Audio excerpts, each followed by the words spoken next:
Could al-Qaeda attack New Orleans in the French Quarter on a Friday night? Bernazani says it's possible, but it's small potatoes compared to what they would do to the oil and gas industry. Hopefully God will protect everybody.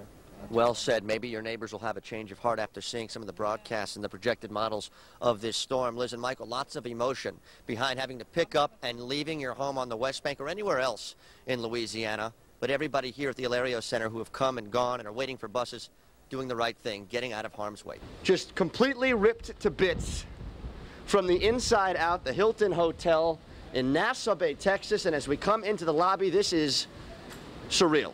Pieces of wood, stuff from boats flying into the street and cleared off into the median. I can tell you it stinks like diesel fuel right now. Lots of boating and marina materials. We go this way and we show you all of the boats at the TSF Marina, which has a major cleanup job. This is the home of Fred Smith. He sensed the water would get too high, so he paid some money to have his home raised a few feet, and it's a good thing he went with his instincts because the rest of his neighbors are underwater. Usually made for shrimping, that boat is now skimming, taking oil out of the water, and this is what they're taking out, a sludgy, nasty, reddish, disgusting bottle full of what these fish and other wildlife have to deal with. Invasion, somebody walks into their kitchen to find a guy with a gun, and two others follow that guy, and then terror strikes. We're going to step back this way. We've got an anonymous interview with the victim. Those who aren't desensitized are belly aching over the pain at the pump. But maybe it's all relative. The body parts that are supposed to be covered up aren't covered up, and you have this behind me. No school for 6-year-old Jabriel Weston today. He's suspended for fighting in the lunchroom. But his parents aren't sure they'll ever send him back to Sarah T. Reed School in New Orleans East because of its method for disciplining Jabriel. When I was moving, it get tight like that. It was tight like this. And did it hurt? Mm-hmm.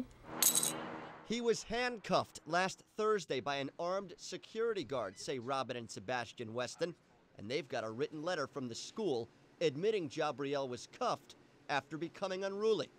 His parents admit he's had behavior problems before, but is handcuffing him the right move? I was terrified. You know, I was very angry. And I'm furious about it. What kind of message is that sending out to kids? Jabriel was handcuffed twice in 1 week, according to his parents. So what does the school say about it? I'm referring you to Siona LaFrance. But did you handcuff a 6-year-old? Did your school handcuff a 6-year-old? I'm referring you to Siona LaFrance at the district. Is it your school policy to handcuff a 6-year-old, ma'am? Is it? Principal Dufine Burnett referred us to the Recovery School District's PR woman who says a, quote, full-blown investigation has been launched.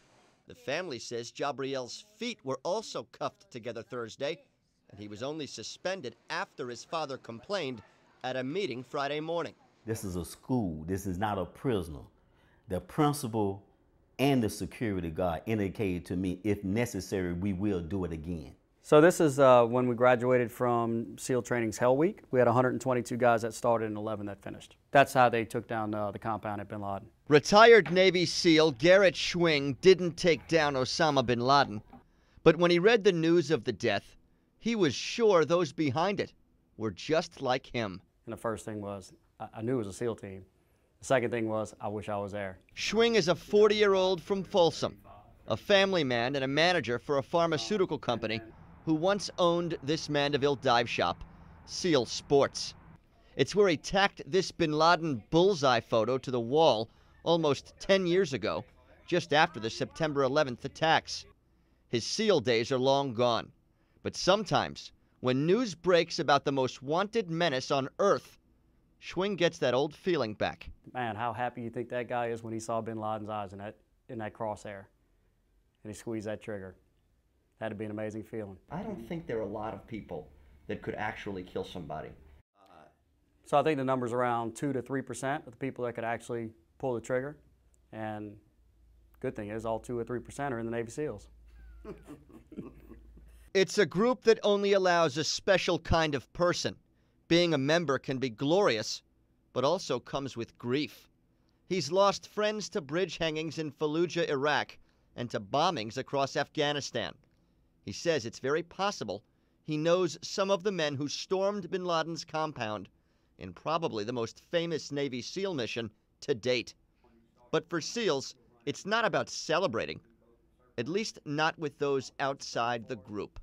Your buddies know what you know what you do, and that's enough for everybody. Whoever pulled the trigger, he'll have to buy the beer for everybody else. Sheldon Fox, WGNO News. Kurt?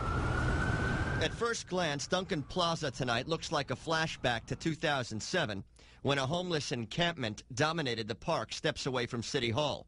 But the Occupy NOLA movement is different. There are homeless people here, but also organized protesters following what's happening to others like them elsewhere. Do not give in! Do not give in! Occupy Wall Street protesters in Manhattan's Zuccotti Park were kicked out this morning, then ordered by a judge to keep their tents out. Here's a look inside the New Orleans tent city, which Mayor Landrieu said yesterday won't be here forever. The city's going to do what they're going to do, and we're going to be here to fight. What does that mean?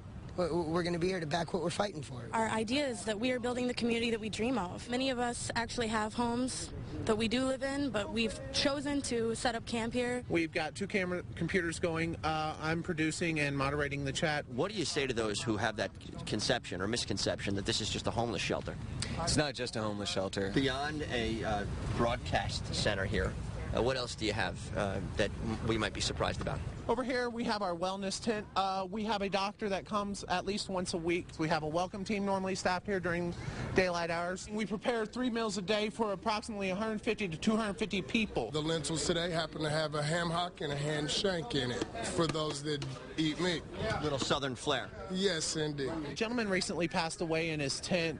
We've erected a shrine here in his honor. And eventually they're going to have to do away with what's here in some form.